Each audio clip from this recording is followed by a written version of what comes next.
أعوذ بالله من الشيطان الرجيم.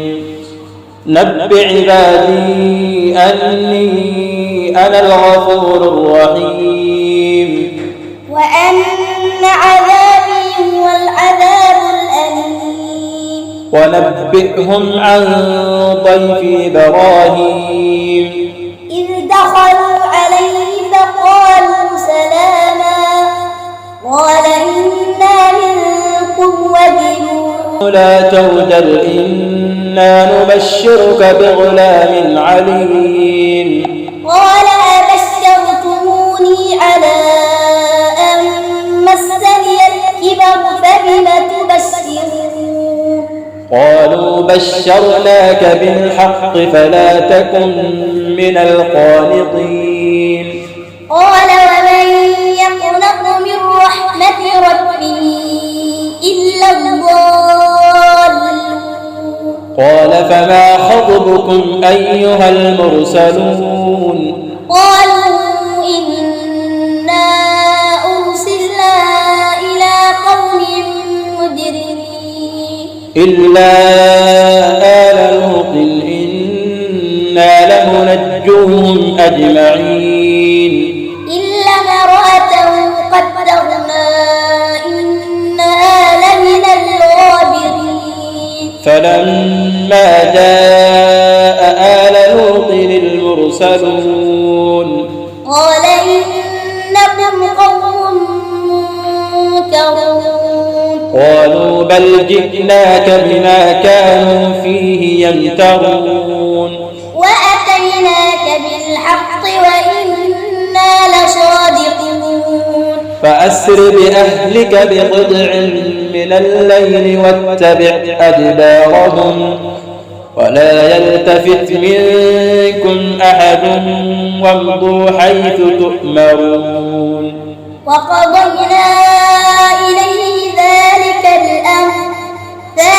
الأمر أن دابر هؤلاء مقطوع مصبحين.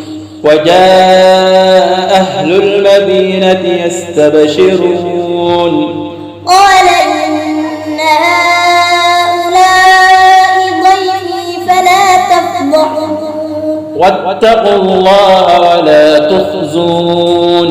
قالوا أولم ننهك عن العالمين. قال هؤلاء بناتي إن كنتم فاعلين. لعمرك إنهم لفي سكرتهم يعمهون. فأخذتهم الصيحة مشرقين فجعلنا عاليها سافلها أمطرنا عليهم حجارة من سجيل. إن في ذلك لآيات للمتوسمين.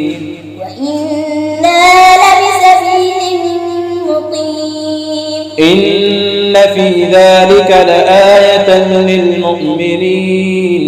وإن كان أصحاب الأيكة لظالمين. فانتقمنا منهم وإنهما لبإمام مبين.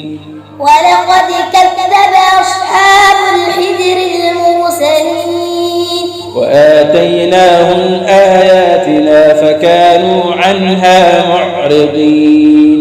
وكانوا ينحتون من الجبال بيوتا آمنين. فأخذتهم الصيحة مصبحين فما أغنى عنهم ما كانوا يكسبون. وما خلقنا السماوات والأرض وما بينهما إلا بالحق وإن الساعة لآتية فاصفح الصفح الجميل. إن ربك هو الخلاق العليم. ولقد آتيناك 7 من المثاني والقرآن العظيم.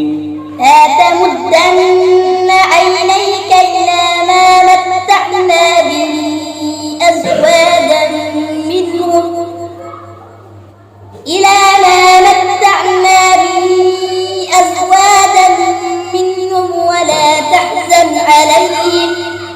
واخفض جناحك للمؤمنين وقل إني أنا النذير المبين كما أنزلنا على المقتسمين الذين جعلوا القرآن عضين فوربك لنسألنهم أجمعين عما كانوا يعملون فاصدع بما تؤمر وأعرض عن المشركين إنا كفيناك المستهزئين الذين يجعلون مع الله إلها آخر فسوف يعلمون ولقد نعلم أنك يضيق صدرك بما يقولون